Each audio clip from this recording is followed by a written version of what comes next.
प्रभो मृत्युंजय ठाकुरे बाबा धवलेश्वराय वालालिंगाय नमो नमः। दीपं यदि परं ब्रह्मा दीपं यदि जनार्दनः दीपाहरतु मे पापो पूजा दीप नमस्तुते। बाबा धवलेश्वराय वालालिंगाय नमो नमः। संसार सुखी रखंतु। आज शुभ शनिवार रे समस्त श्रद्धालु भक्त मान को आश्रीपद करंतु। मनस्कामना पूर्ण करंतु। कर्म क्षेत्र उन्नति करंतु। ग्रहनिष्ठ खंडन करंतु। जगतर मंगल करंतु। विश्वर कल्याण करंतु। आपणकर नाम विख्यात करंतु। सेवकर डाक श्रवण करंतु। समस्त गुआवसा भक्त मानकर मनस्कामना पूर्ण करंतु।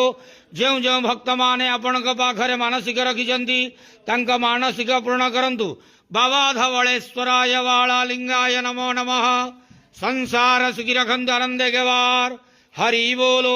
आज शुभ शनिवार रे समस्त श्रद्धालु भक्त मान को आश्रीपद करंतु आनंदे के वार। हरि बोलो। बाबा धवलेश्वराय वालालिंगाय नमो नमः।